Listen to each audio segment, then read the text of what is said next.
Hello and welcome to the Julia Hartley-Brewer Show. In this episode, I'm talking to Posie Parker. She's the online blogger Kellie-Jay Keen. She's founder of the campaign group Standing for Women, who campaign for the rights of women and girls in the face of trans activism. She's also the woman behind the poster campaign a few years ago saying woman, noun, adult, human, female, which I think is now tantamount to hate speech. But why has a stay-at-home mum of four become one of the biggest figures of hate for the trans movement? Well, I hope to find out. Don't forget to like, review, comment and subscribe to the Julia Hartley-Brewer YouTube channel so you don't miss the next episode of the JHB show. Thank you for watching and thank you for listening. Right, very, very warm welcome to you, Kellie-Jay, or Posie Parker, as I first came to you as a blogger on trans issues. I think whenever trans issues come up in the news, a lot of people just think, oh, it's that sort of strange identity talk that everyone talks about in the Labour Party. It's got nothing to do with me. I don't care. Live and let live. I'm not bothered. Why on earth has a stay-at-home mum of four, happily married, going about your own life, someone from the left, you were a Labour Party member, why have you got involved in issues related to trans rights? And why do you think that everyone watching and listening right now should be paying attention to what we're talking about?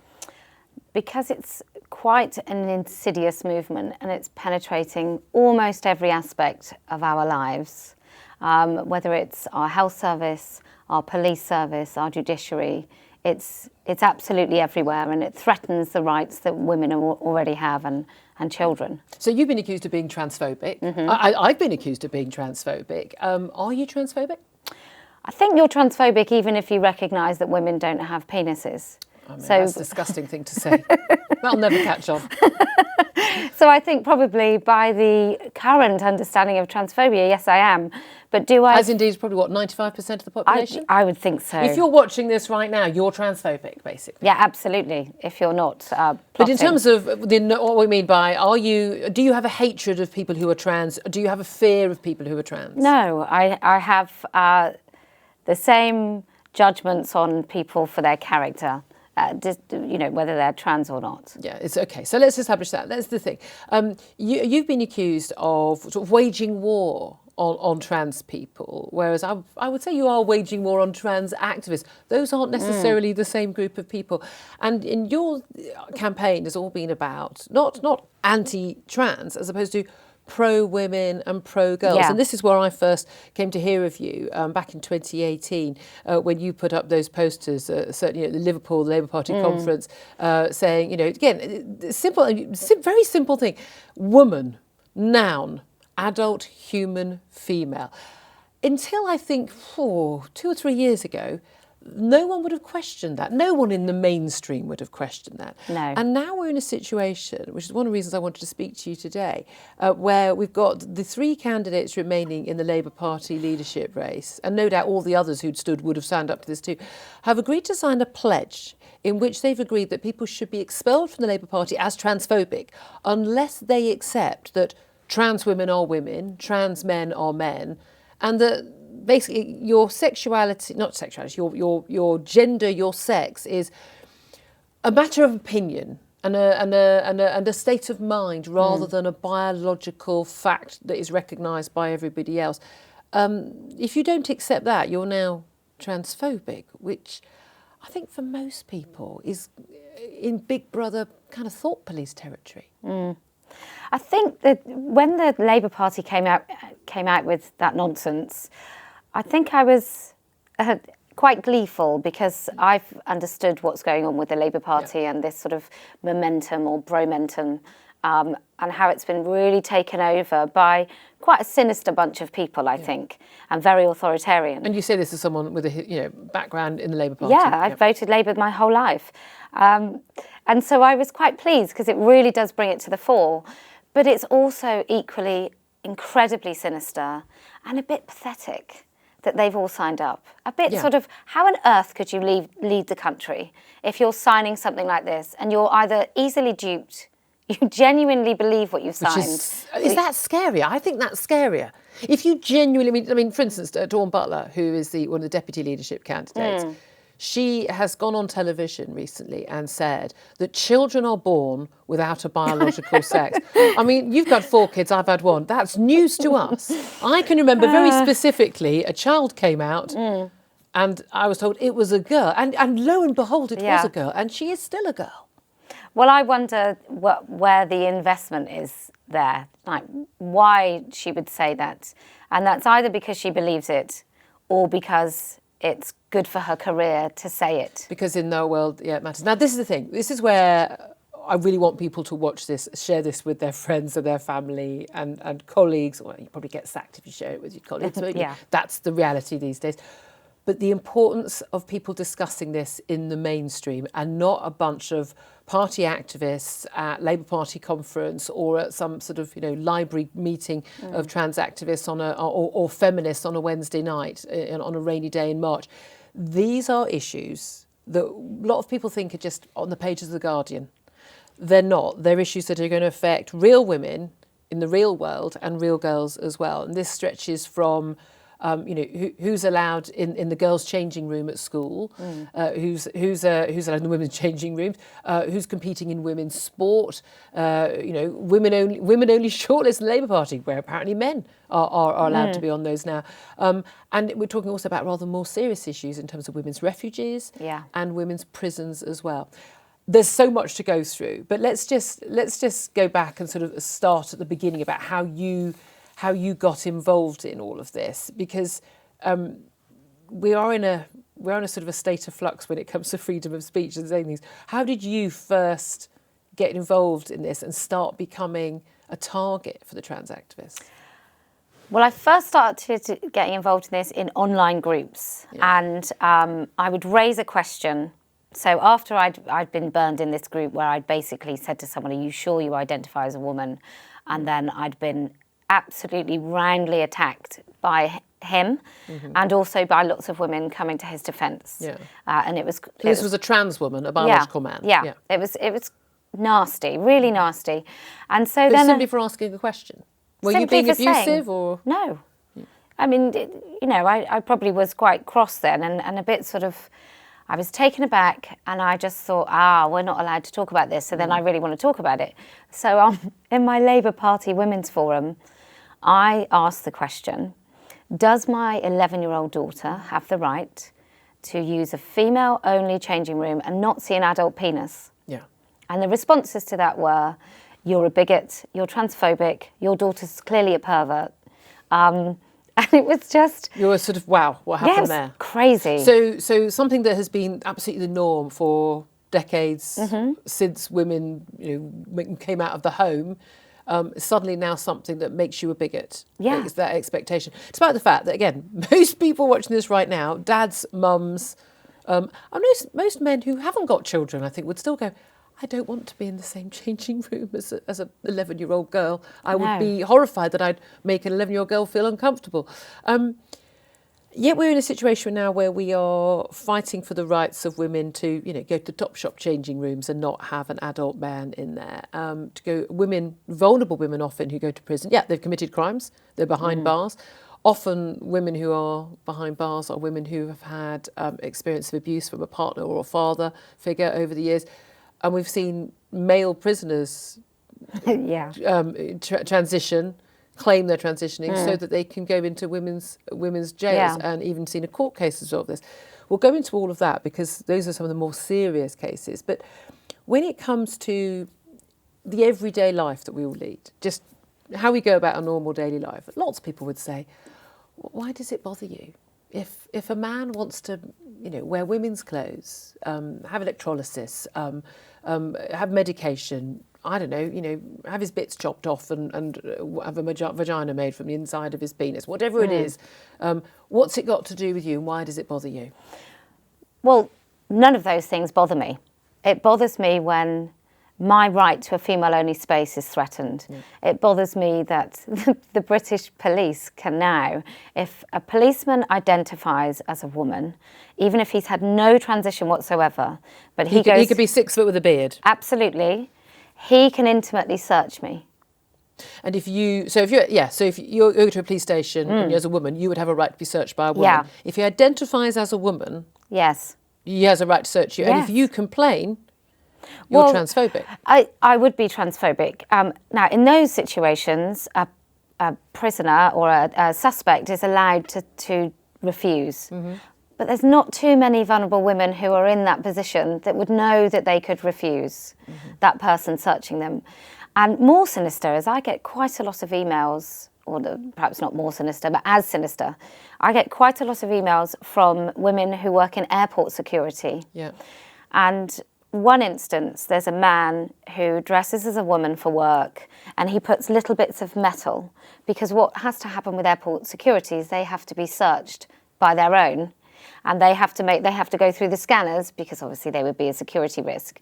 So they have to go through scanners. So he puts metal in his pockets, then he has to be patted down as if he had a female body, which will include a different sort of hand movements. That's just being kinky, isn't it? Yeah, of course it is. But this difference, isn't there, between... I mean, again, I've interviewed and met a number of trans men and trans women, more trans women over the years. Some very prominent, who've, people's names, well-known names in the media, who are horrified by trans activism, the sort of demand to enter women's space, that what they want is to live a quiet life themselves, to live their life and be what their true selves. I've certainly never had an issue with that, and would actually be very sympathetic, empathetic and supportive and respectful of someone. It makes no difference. If you want to wear a dress walking down the street and put on it, good for you, and live your best life. You should be free from abuse and harassment and everything. It does seem to me that this whole agenda is being hijacked by not just fetishists, but also by heterosexual predatory men, yes, who are hijacking the rights that the trans activists are some perhaps with good intentions are trying to get for them, at the same time, and using that as a way of gaining access to vulnerable women. Yeah, well, when you discuss this with sort of trans activists or people that don't see the dangers, you sort of say, look, come on, men who wanted to abuse children, they joined the priesthood to have access. They worked in care homes. Yeah, they did. There's no end to, if you're a predator, you will do whatever it takes to get to your prey. And it just seems quite odd that people don't think that, people say, oh, nobody's going to put on a dress just to use a women's toilet. Well, of course they are. That's a perfectly valid way to try and get access to a female space. And again, the examples in prison, we've already had cases, and we already know a huge number of men who, particularly in jail for sex crimes, for violent sexual assaults and rapes of women, who have then since transitioned. And as a trans woman, i.e. a woman, of which more later, they have the right to be transferred to a women's prison. We had a ridiculous case of a man being convicted of sex crimes, say he transitioned to being a woman, moving to a women's prison where he then sexually assaulted a couple of female prisoners. And in the actual case, it was described how he was obviously the preferred pronoun. Yes. She, referring to the biological man and sexual predator, he touched her, she exposed her penis. Now, I don't know about you. I've not looked in the last few minutes. I'm pretty sure as a woman I don't own a penis. I'm pretty sure you don't. And I think any woman watching could probably verify that is the case. Only men have penises, women don't. And yet all of the court copy, all of the prison documentation referred to him, a man, as a woman with a penis who had sexually assaulted other women. And that will go down as on official statistics as a crime committed by women. Yeah. Well, this is when we go, this is like a nice lead into pronouns. Yeah. Because you mask all sorts of male violence by using her and she and female pronouns. It's really weird as well, because everybody trips over, even the people who pretend they totally think that man was a woman. Yeah. They'll trip over all of this because it doesn't make any sense. But you can't say her penis or his vagina. You can't. It doesn't. It's not possible. But this is the thing, isn't it? I've always been of the view, certainly when I'm interviewing someone on my show, that as a matter of courtesy, I'll refer to a trans woman as, and she's coming on my show to talk about. I felt it was a matter of courtesy. You've changed my mind on this, because it seemed to me I'm not willing to be legally required to do so, but we have seen some court cases recently where women have been compelled by a judge to refer to a man who has sexually assaulted them as a trans woman, as she, when it was quite clearly a man biologically. Yeah. And you think that actually, even as a courtesy, and perhaps one could say they or there as a middle ground without actually saying she or her, but you think that actually that's a beginning of a very slippery slope, and that's where we get into trouble. So you can't say you're not a woman if you've already said she and her. Well, it's the instance, like, if you don't want someone to use the women's toilets, to say she can't use the women's toilets. It just, the pronouns are really important. They have quite a powerful, quick connect in our brains that send many more messages than just the sex of a person. Yes. I mean, that's the thing. Wanting to be courteous and respectful to people shouldn't necessarily entail you completely ripping up thousands of years of our language and our understanding of what language means. I mean, words only are useful if they have a meaning. Yeah. So if they no longer have a meaning, then they're useless to us. Yeah, they are. I mean, this is the notion also about a woman. As someone referred to me on my show about a year ago as, well, you're a cis woman. Yes, I watched that. I said, well, no, I'm not a cis woman. I'm a woman. Well, no, a cis woman is meaning a born as a woman. I said, yes, that's the only kind, as opposed to a trans woman. But trans women are biological men. You're either a woman, or you're not a woman. How dare they try and take that away from women? The word, our language. How dare anybody try and take that?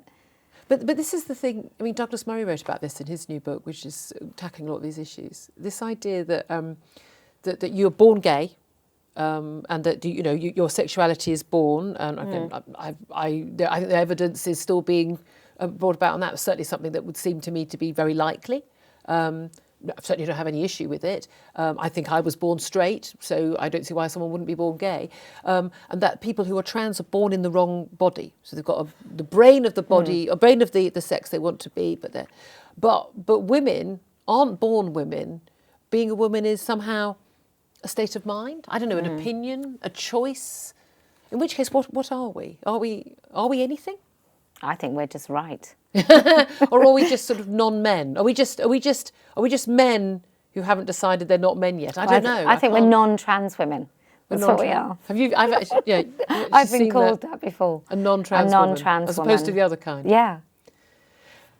And again, I do think there are lots of people who don't sort of sit in, Guardianista style meetings who will think, why on earth are you talking about all this? Why does it matter? We're talking about a tiny minority. I mean, the tiniest group of people in this country who are trans. Why does it impose on you? Why does it bother you? And yet this is now permeating all sort of policing of our speech, online, social media, in television, and as we've seen with the Labour pledge, policing our politics too. Yeah, well, it's the smaller things, the incidentals that I think are really quite frightening. So it's the elderly woman who doesn't want to leave her home, who wants somebody to come round and care for her. Maybe she needs help with washing. Yeah. If she asks for a woman, she might not get somebody who's genuinely a woman. There was another lady who was, she had a breakdown. She was in a psychiatric ward. It was reported in the Times, and she was frightened that, so part of her psychosis was that men were coming to kill her. Yeah.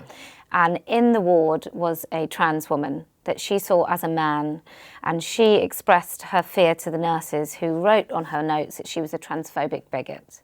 So she wasn't afforded... A scared old lady. Yeah. She wasn't afforded the dignity, even in her most distressful time. Then you've got girls in schools not having their own changing rooms because boys go in. There have been residential trips where girls have been sexually assaulted. Girls who say that they're boys. Happening. People say this isn't happening. This is happening. It's happening everywhere as well. It's not even just one or two cases.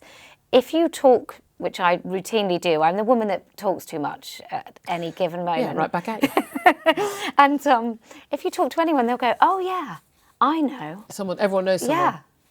It's everywhere. It's But insane. women's toilets, especially my daughter's at a girls' school, so it wouldn't be such an issue. I don't know, unless they decide to let trans girls in. I don't know. Which I'm sure they probably will have to. Words will have to be had. But again, I wouldn't want to target the child. It just seems to me that that's not the solution. No. Go to a mixed school. I think that would be the solution. Yeah. But either way, at a time when, young teenage girls are starting their periods, they're sort of, they're perhaps, a little bit confused about their bodies. You want to be, even I as a 51-year-old woman, I don't want to be in a mixed toilet. I don't feel threatened. I just don't want to be in a toilet where I don't want men at the urinal at that end or in the cubicle. I don't know any men, gay or straight, or trans, who want to be in a mixed toilet environment. This stuff has just been sort of foisted on people. And no one wants it. I mean, in changing rooms, especially if you're in Marks and Sparks, and you're trying on bras, you've just got a curtain between you and random men walking by who then go, "Oh, I'm really sorry, I didn't mean to open your curtain." I mean, that would make me uncomfortable. Well, I don't think I would use a changing room anymore in a shop chain that I know doesn't respect males and females as separate things. So I wouldn't use them. But I think it's also, Marks and Spencer's, I think, is quite sealed. But it's even the thing, so I went there with my daughter recently and someone was having a bra fitting and I'm thinking, first ever. Really embarrassed, this girl. And everyone was talking very softly and trying to make it really lovely for her. And I thought, imagine then if she hears a male voice, how absolutely devastating, uncomfortable that would be. And inappropriate. Yeah, just terrible. But when you talk, the interesting thing about that is I think men get it more than some women. And I think even though women understand their own discomfort, men understand the mind of teenage boys. Teenage boys, yeah, exactly. I have to say, again, I think most right-thinking men, and I would include men of every sexuality and that, go out of their way not to make women feel uncomfortable. Absolutely. Actually, we have this whole idea of these predatory. Most men are good people, so most women, and they don't want to make other people, certainly not women, feel uncomfortable. They have mothers and sisters and wives and girlfriends and daughters, and they would, if you go to a changing room, most of the time, the man is sitting there just sort of like trying to be small. Please don't notice me. I'm here under sufferance. The idea that a man would choose to be in that space instantly raises concerns. I mean, that doesn't mean we shouldn't perhaps have special spaces for trans people to change. Yeah, that's not what they want, though. No, but that's the thing. It seems to me to be obvious to put, say, for instance, toilets, trans and disabled toilets, not in any way saying it's a disability, but just a simple. Let's just have a separate space where you can have your safety and privacy, but also we're not imposing on the safety and privacy of other people. That seems to me to be a very obvious, easy and simple compromise. But that's relying on the fact that some of these men wanting to use female space is about validation. It's not really about safety. Yeah. It's about the validation of being a woman. And so that is not answered by saying you can have a special place. And that's the key thing, isn't it? This isn't about stopping people having equal rights. And this is where it's very different from, say, gay rights, isn't it? I mean, Stonewall is a leading gay rights activist group. They've taken this on as their next big battle. But it's very different from saying that people who are gay or lesbian or bisexual should have equal rights with straight people. I mean, certainly I agree, being able to adopt, being able to marry, have employment rights, inheritance, all of those things. That seems to me to be perfectly, or fully supportive of all of that. But trans rights goes further than that. Yeah. Well, I think, look, we all should be able to operate in our lives however we want without really causing too much fuss and bother for anybody else. Yeah. That isn't what trans rights are about. It's competing rights, but I don't even know what rights they have that they want, except the right to force everybody else to say, yes, I see you as you see yourself, which is a step way further than anyone else has ever asked. Yeah. Civil rights in America, black civil rights, they were all about being recognised as a human being. As an equal. And as an equal human being. Feminism, suffragettes. Absolutely. All of that is about is about coming to this level. Recognising that what I am is equal with you. Yeah. And Not the same. And why? Because trans activists are asking what? Trans activists are asking to be recognised as something that you may not see them as. So there's no definitions. What is trans? Well, basically, that's anybody that says anything about any. That's me sitting here right now and saying, actually, I'm non-binary. Stop calling me Kelly-Ann. Yeah, I'm gender fluid. And therefore, that's quite all right. I've stopped calling you Kelly-Ann because it's not your name. Yeah. So I'm now male. So even though you're not going to refer to me in the third person, if you do, if I should suddenly leave this room, you have to address me with a male pronoun. So if I said, can you make sure she's got another glass of water, that would be transphobic at that terrible. point. But this thing, and that's with the Gender Recognition Act, isn't it? And this was, again, I think a lot of people thought was extraordinary being brought in by a Conservative government. You'd have thought maybe the loony Labour leadership we've had at the moment, and I certainly wouldn't say all Labour, I've voted Labour many times in my life as well. But I think a lot of people were surprised that this was something that was being brought in, and a lot of people didn't pay much attention to it, but there was a consultation. So the Gender Recognition Act, well, the idea was that it was really hard. You had to go through a 2-year process, have a lot of medical intervention, long procedure, lots of paperwork. It's very difficult for trans people to change their identity formally, legally, and be recognised as the gender that they believe that they are. I'm all for making it not particularly, not putting in unnecessary barriers for people to do that. However, this made such a big change. You'd have no requirement for no surgery, no medical intervention, not a single drug in any way inhibiting any of your natural hormones or appearance whatsoever. You would not have had to have therapy with a doctor or anything. You could simply decide on your own merits that I can just say, no, I'm now Julian Hartley-Brewer and I must be treated as a man. Yeah. And to question that would be transphobic, would be hate speech. I should now have access to all male spaces. Again, what's interesting, of course, we haven't seen trans men, biological women, imposing themselves on men's spaces in the same way. It hasn't been such an issue. But why do you think that is such a concern? Just the fact that anyone can just say they are a woman and then gain access to women's rights? Well, I think there's a lot of fictions there. Number one, I controversially would revoke the entire GRA. I don't like the legal fiction. I think... and this is about also changing your birth certificate, your passport. I think a progressive and tolerant society would say, John can now call himself Janet, wear a dress, do all those things. Be safe from persecution and abuse. Absolutely. And he doesn't need to create a legal fiction in which his birth certificate is retrospectively changed to say that he's the opposite sex, which has medical implications and implications for others.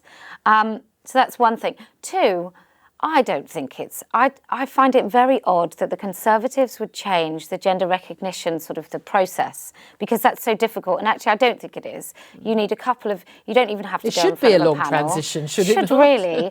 But if they really cared about people having arduous and difficult recognition processes, then maybe they would address the disability, sort of the Atos scandal, and the fact that people have to go through dehumanising processes to prove that they're terminally ill. You say there are higher priorities. Absolutely. So I think it was the ultimate in virtue signalling from the Tories. I am led to believe that Liz Truss, who is very much the minister responsible for this now, is not going to be going forward with this. But I would want it not to be just kicked into the long grass. I would want there to be that's my phone, sorry. I would want there to be a formal statement that was not going ahead for the right reasons. But I mean, this is the thing, isn't it?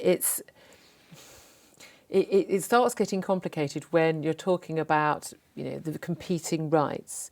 And a lot of people just don't understand that these rights are competing. So that's why you and I will get called transphobic for just saying, what about women's and girls' rights? But what's interesting is the first thing that's made perhaps a lot of men sit up and pay attention to this is when it started hitting the arena of sport. Yeah. When, for instance, we've got the front runner for the Olympics, assuming they go ahead in Japan this year, is a trans woman. You just have to look to know that this is a biological man who, what a surprise, and this is going to blow everyone's minds, can lift more weights than a woman. I know, even the best woman in the field. We've seen loads of athletic races, loads of sprints, boxing, where a man has punched the living daylights out of a woman. Didn't think we allowed that for a good reason. And we've even seen the case recently. The Kent, was it, the Kent Cricket Club, their Woman Cricketer of the Year was a biological 6-foot man who's undergone no surgery and no hormonal treatment, I understand, but is living as a woman. The thing about the sport thing, I think everybody gets it. I think that's why men get it, because men understand that they are basically better at sport than women. They're born stronger. The average man is so much physically stronger than the average woman. It's just a no-brainer. And I just, the rugby, World Rugby recently, or might have been the British Rugby, had a big meeting about what they should do. And what a waste of time.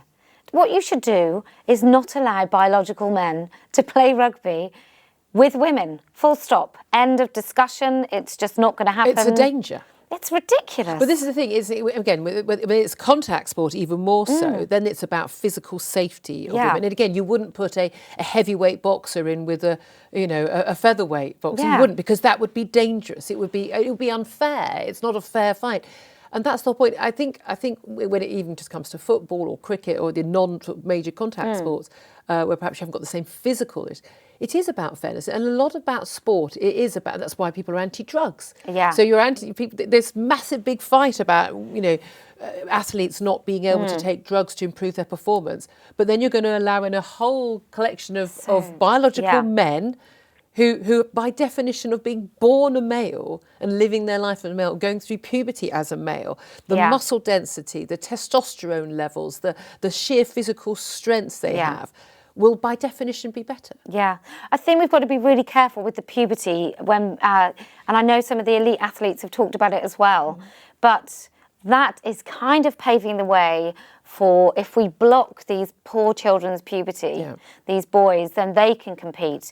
But actually just the structure of being male, just the DNA code, just the muscle mass here compared to here. I mean, it's just the way your hips are shaped. The fact that women's hips are more supple because women can't run as fast because women have got hips for childbearing. Yeah, so all of it. I think we have to be really careful that we stick to just XX, XY. But even when we're talking about people who've gone through hormonal changes to transition to being a trans woman, these biological men have testosterone levels even after transition, which they're not sort of slightly above. So a normal woman's testosterone level will be there, a normal man's up there, and they transition down to about here. They're still so far ahead. They're so far. But do you think the sport issue is almost going to be the one that where people sit up and go, well, that's not right? I think because people think, oh, it's not happening to me. I've not been in the girls' changing room, but they can see when they see a photograph in the newspaper of a 6-foot bloke being competing as a woman. Yeah, they're not transphobic. They're not hating that person. They don't want any harm to come to that person. They don't want to be abused, but they just think, but that's not fair. Yeah, well, I think a man who's tried to bring his testosterone levels down will still be about 10 times as high as a female East German shot putter in the 80s. Women can't bring our testosterone up to where these men bring theirs down. Are you saying men and women are different? I think I am. Again, are we allowed to say that? No, we're not. But isn't that the interesting thing, isn't it? The stuff that is... And again, I count myself as a feminist. I'm sure you, not a feminist, I'm sure you do too. But the stuff that is blatantly obvious to the average person, and especially the average parent, if you've had children, the differences in the average child. I mean, some boys will be different, some girls will be different, but you can see these differences across the board. I can see the differences in my female friends and my male friends, female colleagues, my colleagues. Why we're having to all suddenly pretend that it's a state of mind. Gender and sex are mutable, they're society's creations, they don't really exist. And if you deny that, you're somehow a bigot. Yeah. It's sort of, again, as I say, it's Orwellian. It's Big Brother territory, believing, truth is lies and 4 + 4 does equal 27. And the dangerous thing, so I was talking to a man who works in a bank and he's IT, and he said that he wears now a permanent Help for Heroes lanyard because every LGBT history and Pride Month, they try and force him to wear a rainbow lanyard. So it's in your HR departments that you have to go along with all of this, the whole thing. You're not allowed to object or raise questions. So it's HR, it's the police. It's just it's proper. The police. Well, we know. I mean, you've been questioned by the police. I have twice. And what was your heinous crime? 6 tweets that you shouldn't transition, that it's wrong to transition children and take a boy to Thailand to be castrated at 16. And then the second... Again, there'll be people saying it's outrageous that you said that. It's, can you believe that in that situation, the mother that took her son never had even a breath from the police about that potentially this was... The mutilation of her child, of her child's perfectly healthy organs. Well, maybe if she was brown and that child was female and she took her to Africa for... FGM. Yeah, maybe she would have been questioned. We are in very difficult territory, aren't we? And this is where also another big issue that's risen is, of course, the transitioning of children. Again, people may say, you know what adults choose to do is one thing. I think a lot of us, certainly as a mum, feel very strongly about it when it comes to children.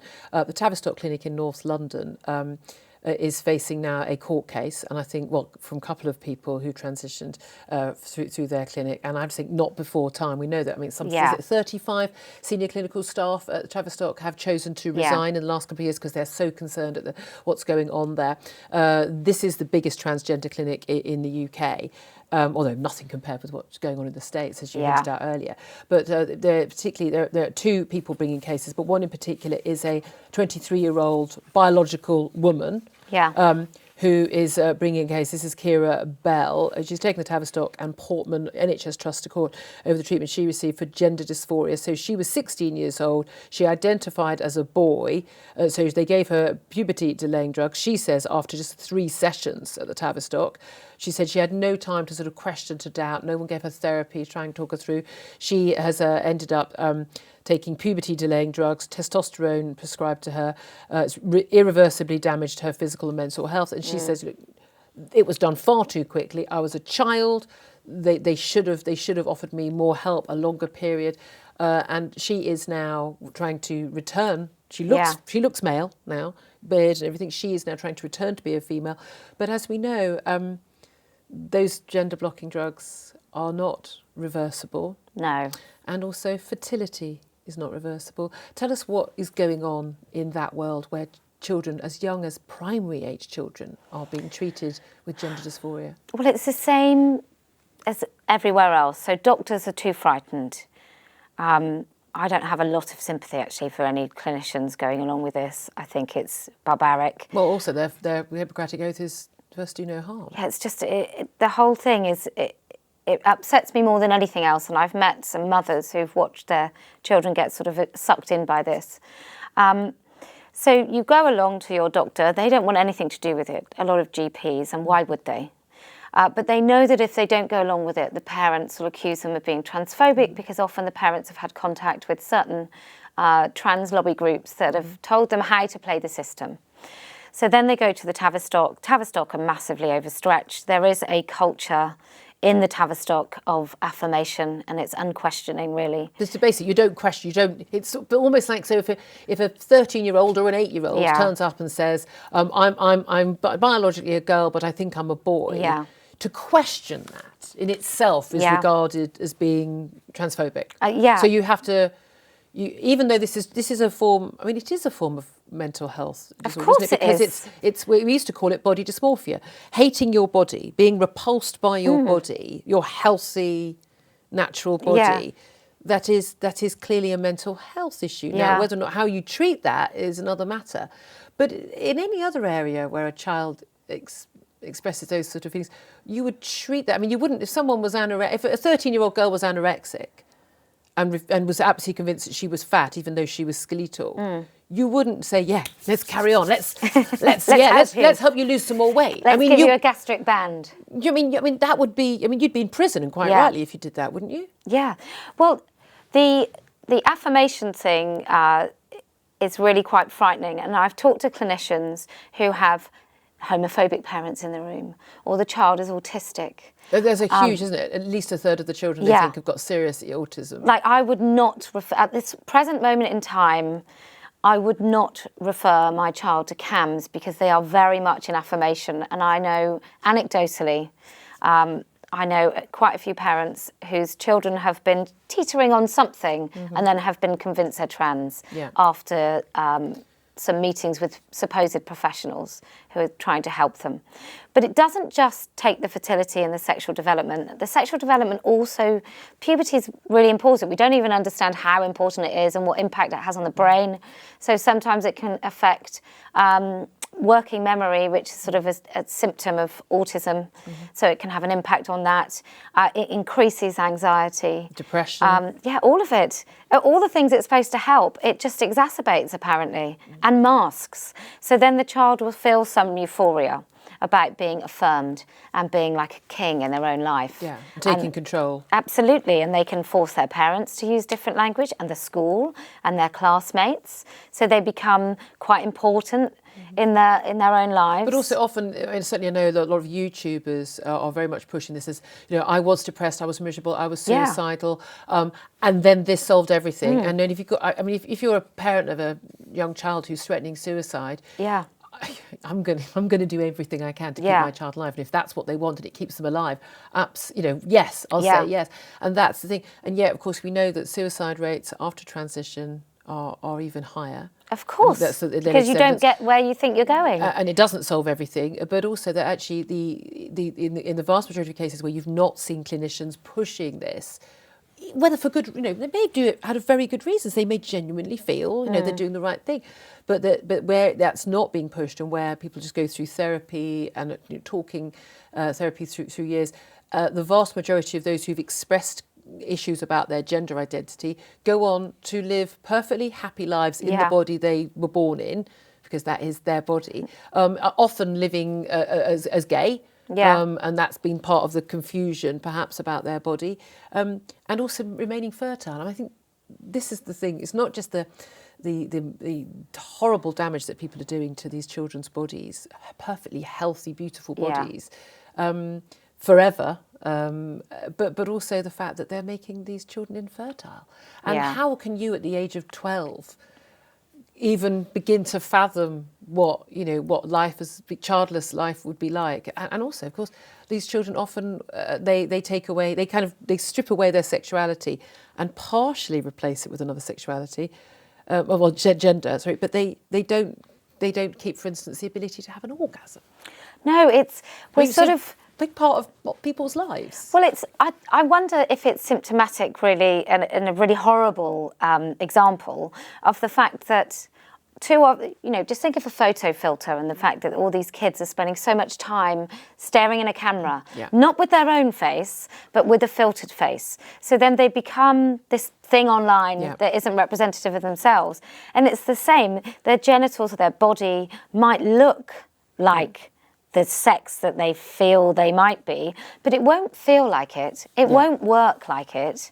They won't have any of the joys and the benefits of being an adult in their own healthy, sexed body. Yeah, I mean, that's the thing. And I think perhaps a lot of parents aren't thinking about that, such as the parents are actually asked about this. I mean, you can go ahead with this often without the parents having any say at all. Yeah, that's repulsive. Which is very difficult. But you in particular, and you've mentioned the organisation a little bit earlier in passing without mentioning it, but you've had some specific battles with Susie Green, who's the head of Mermaids, a group that is helping young people and families through transition. And I've had her on my show a few years ago. I remember just thinking, this is a wonderful woman doing wonderful work to help young trans people. And she herself as a trans, she's a trans girl now. Yes. A trans woman, her son, as you mentioned, taken at 16 to Thailand to have an operation that isn't available here at 16 for a really good reason. And no longer in Thailand either. Interestingly. Since that. But you got in trouble with the police for stating the simple fact that she had done this. But this is an organisation that gets huge amounts, hundreds and hundreds of thousands of pounds of government funding to help propagate the trans activism. And now they would say, look, we're just helping families and children go through a difficult time. Why do you think that's not what they're doing? I have my theories about people that set up or work for charities that transition children who have transitioned their own children. And I think that sort of this is a circular needing to justify what you've done by making it okay with the rest of the world, and then you can okay it with yourself. So I think it's sort of a dark soul, trying to cleanse your dark soul. And I'm not even religious. I do think there's something weird about all the sex of the people going along with it. So mothers will go along with it more than fathers if a kid says they're trans. Whereas fathers are more likely to disrupt the whole family and transition themselves. And then you get systems of abuse within that family. And there's also quite a lot of narcissism. And women call themselves trans widows. And the children really suffer, especially if you've got daughters. So the daughters of men that transition to women often get... this is anecdotal, but often get fetishized about, and the fathers will sort of ask them to borrow sanitary towels and things, and it's all quite sinister. But I think there's links with Munchausen, where for the mothers. Yeah, absolutely. Where women, so Munchausen by proxy. You're not a medical professional. No, This is just something you've been looking at for a long. I've been looking at this for 5 years, and because I think what we have to do is we have to understand where it comes from in order to stop it. Yeah. And I also think that, my purpose, I've always felt that I want to reach people that don't know about this, because I think if they find out what's going on, they're going to object, because it's But this is it. It's silly. only recently that people have found out. And again, when I did first find out, I thought that the people involved in this were doing good things. They wwere trying to help people who I think I was born into a body I'm perfectly happy with, and born a sexuality I'm perfectly happy. I've never questioned this for an inch of my life, and I can understand how awful it must be for people. But it's this idea that transitioning, particularly as a child, as a confused teenager, is the answer to all your problems. It's very unlikely. And also just even now the concept that can you be born in the wrong body? I mean, I don't have any difficulty dealing with the idea that people are gay or straight. You fancy who you fancy. There's evidence of gay relationships in many different mammals, So I don't think that's a struggle at all. And there may well be perfectly good biological genetic reasons why that is the case. But anyway, in no way does a man or a woman being gay and who you love and who you choose to have sex with is no business of mine or anyone else's. In the same way that who I choose isn't their business. But the thing about the trans issue is not people just changing their own lives. It's now the pressure on children, and particularly young girls. The number of young girls, they're not women, they're girls, they're children, going to the Tavistock now. I mean, it's shot up from, a few dozen to the thousands in the last few years. Yeah. Which is a particular concern. Like, where has that come from? The number of your boys as well are shut up, but nothing like the same rate. This is about children, but it's also, again, as we discussed earlier, about protecting women and girls who just want to have a safe existence in some limited women-only spaces, like changing rooms or prisons or wherever. Well, we didn't used to, like, teenagers, I'm sure teenage girls more than boys have always had some sort of trial and tribulation throughout puberty. I don't think it's a great time. But we've never had the state sanctioning the abuse. So we've now got a BBC programme with a doctor, I can't remember her name, but she's sort of a non-binary doctor, telling girls about binders. And it's about binding your breast to make so you look like a boy, you bind your breast, but supposedly to do it in a way that is safe and doesn't hurt. You're not supposed to bind your breasts. Your breasts are natural. But we have to work out what is happening, where we're getting to a point where in America, girls are having double mastectomies who just feel non-binary. There's an obsession with breasts. Well, it doesn't mean anything, does it? It means I'm very, very special. I'm not even male or female. It's just. But again, I think most people watch this. It's meaningless. I mean, you either are. I mean, you either are biologically a male or biologically a female. I mean, there are very tiny percentage of people born in the world who have often the genitals of both sexes and some confused hormones. We are talking about a tiny group of people, though. But I think we do have to get to the root of why why specifically breasts are becoming such a big thing in the lives of these girls, that they want to remove them or they want to not appear that they have them. And these won't just be girls that think they're boys or want to be boys. These are just be girls that don't want to be women. I think that's the difference between the boys and the girls in this. Boys actively want to be girls when they say they're trans. Girls, the majority of them, just don't want to be women. And we have to get to the root of that. Yeah, what is going on? Well, I have I tell you what, idea. we're not going to get to the root of it unless we actually have more conversations like this. And yet, there will be people, I'm sure there will be complaints when this goes out. Oh, goodness, yes. And probably a few calls to the police. And, good luck is all I can say to those people, because we have a right in a free country to debate these things. You're not coming from this, or neither am I, from a position of hatred or fear or anger at trans people at all. This is about concern for young children, male and female, for the parents and for the adult trans people. I don't want genuine trans people to face any backlash from the activities of a minority of activists who are doing no one any good. Yeah. It just comes back to the point that often people, we've always had oddities in society. It's just that this time we are putting those oddities and self-loathing at the sort of top of our agendas. And we are telling everybody else that these are the most brave and stunning people on the planet. And when they're possibly sort of people who deserve our empathy, who are confused and need help, rather than perhaps the solution that has been thrust upon them. Absolutely. Okay. Well, look, I think you've been a very brave campaigner, I have to say, and I proudly wear my woman, noun, adult, human, female, and will continue to do so T-shirt, because it is important that we do shout about this. And lots of people who perhaps started this thinking, why is this an issue? I hope they will understand it really is an issue these days, and it's going to be an issue for your wife, your girlfriend, your daughter, your sister, even if you're not a woman yourself. And this issue is going to keep rearing its ugly head until we confront it, stand on and the right thinking people, make sure that we confront it in a thoughtful and kind and empathetic way, but that we also have empathy for the women whose spaces are being taken over and whose safety is being jeopardised by some men who can call themselves whatever they are, but are still men. Yeah.